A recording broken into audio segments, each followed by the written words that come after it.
بارش کے دوران میلاد شریف پڑھنے میں کتنا لطف آیا اور بریانی کتنی مزیدار تھی۔ آج کا سرخ موسم دیکھیں آگے اس ویڈیو میں۔ السلام علیکم۔ والدہ نے بکرے کی ران دی ہے کہ اس کا گوشت بنوا کر آؤ۔ مارکیٹ میں آنے کے بعد کسائی کو بکرے کی ران دی اور پھر کسائی نے ران کا بہترین قسم کا گوشت بنانا شروع کیا۔ گوشت بنانے کے بعد کسائی نے اسے شاپر میں ڈالا۔ میں نے پیسے دیے اور گھر کی جانب چل دیا۔ راستے میں اپنے کلاس فیلو کو شاپ پر دیکھا تو اس سے سلام دعا کی اور پھر میرے دوست نے مجھے کیلا چھیل کر دیا۔ کیلا کھانے کا موڈ تو نہیں تھا لیکن اتنی محبت سے دیا تو کھانا پڑا۔ اور میرے اس دوست کی شاپ بابر مارکیٹ میں سلطان بک ٹیبو کے نام سے ہے۔ بھائی میرا نام لے کے کوئی تو اس سے سامان لینے آئے گا تو اس کو کتنا ڈسکاؤنٹ دے گا؟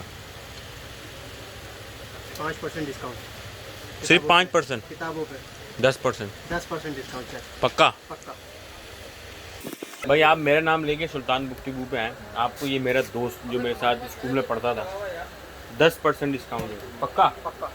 ڈن ہو گیا۔ پھر میں نے دوست کو اللہ حافظ کیا اور گھر کی جانب چل دیا۔ گھر میں داخل ہونے کے بعد فریج میں گوشت کو رکھ دیا اور پھر ونڈو کے ساتھ صوفے پر بیٹھ گیا۔ اور آج عشاء کے بعد ہمارے پڑوسی یعنی مؤذن صاحب لوگوں کے ہاں میلاد شریف ہے اور لنگر میں بریانی بھی ہے۔ خیر ابھی مغرب کا وقت ہے اور موسم بالکل سرخ ہو رہا ہے اور اب اتنے میں مغرب کی اذان بھی شروع ہو چکی تھی۔ نماز کے لیے وضو کیا اور مسجد کی جانب چل دیا اور موسم کو دیکھ کر لگ ایسا رہا تھا کہ کسی بھی وقت بارش ہو جائے گی۔ مسجد کے اندر والے حصے میں داخل ہو کر فرض جماعت میں شامل ہوا۔ نماز پڑھنے کے بعد مسجد سے باہر آیا۔ گھر آیا تو والدہ نے لسی کا بڑا سا گلاس دے دیا جسے میں نے مزے سے پیا۔ اور اب عشاء کے بعد میلاد شریف کے لیے سارے انتظامات ہو چکے تھے۔ ساؤنڈ سسٹم بھی سیٹ ہو چکا تھا اور یہ نعمان دھلے میاں ہیں اور یہ عثمان دھلے میاں ہیں اور ان دونوں کی شادی ہے۔ اور تبھی آج مؤذن صاحب نے اپنے دونوں بیٹوں کی شادی کی خوشی میں میلاد شریف رکھی ہے اور اب بجلی بھی کڑک رہی تھی، یعنی بارش اب کسی بھی وقت ہو سکتی ہے۔ خیر میلاد شریف کا آغاز ہوا اور والد صاحب نے تلاوت کے بعد نعت شریف پڑھی۔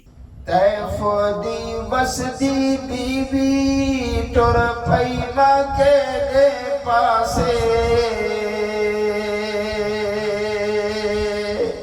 اور پھر ہمارے مسعود بھائی نے نعت شریف پڑھنا شروع کی اور اسی دوران اب ہلکی ہلکی بارش ہونا بھی شروع ہو چکی تھی۔ اس سے پہلے کہ بارش تیز ہوتی ہم نے دریاں اٹھانا شروع کر دی اور پھر ایک دم بارش تیز ہو گئی۔ پھر ہم نے اندر اہتمام کر کے میلاد شریف کو دوبارہ شروع کیا اور اب مفتی خرم رحمانی صاحب بھی آ چکے تھے جو کہ بارش میں بھیگ کر گیلے ہو چکے تھے اور ساتھ میں ہمارے معظم بھائی بھی۔ باہر بہت تیز بارش ہو رہی تھی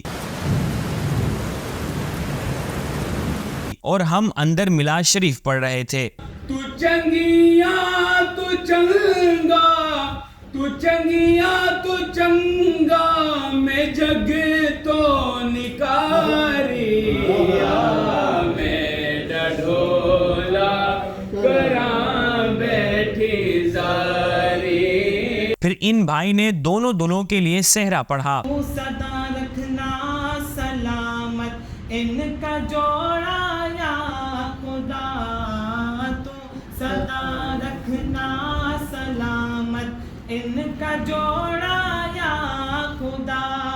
پھر مفتی صاحب نے اظہار خیال کیا۔ تو نکاح کو بارات سے نکال کر دو مسجد میں، وہاں کی پوری تقریب سیٹ ہو جاتی ہے۔ یہ ہمارے لوگوں کا رویہ ہے۔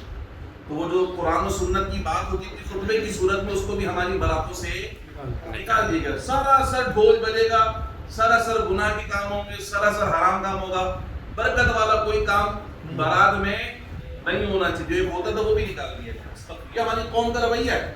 پھر سب نے کھڑے ہو کر صلاۃ والسلام پڑھا اور والد صاحب نے دعا مانگی اور بس پھر دیگ پر سے چادر ہٹا دی گئی اور دیگ کو اچھے طریقے سے ہلایا گیا۔ پھر سب مہمانوں کو کھانا پیش کیا گیا اور پھر میں گھر آ گیا اور ساتھ ہی نعمان دھلے میاں اچھے پڑوسی کا حق ادا کرتے ہوئے بریانی کا تھال لے آئے جسے میں اندر گھر لے آیا اور پھر بریانی کو پلیٹ میں نکال کر کھایا۔ ماشاءاللہ بریانی بہت ہی لذیذ تھی۔ اوکے، ملتے ہیں کسی نیکسٹ ولاگ میں۔ اللہ حافظ۔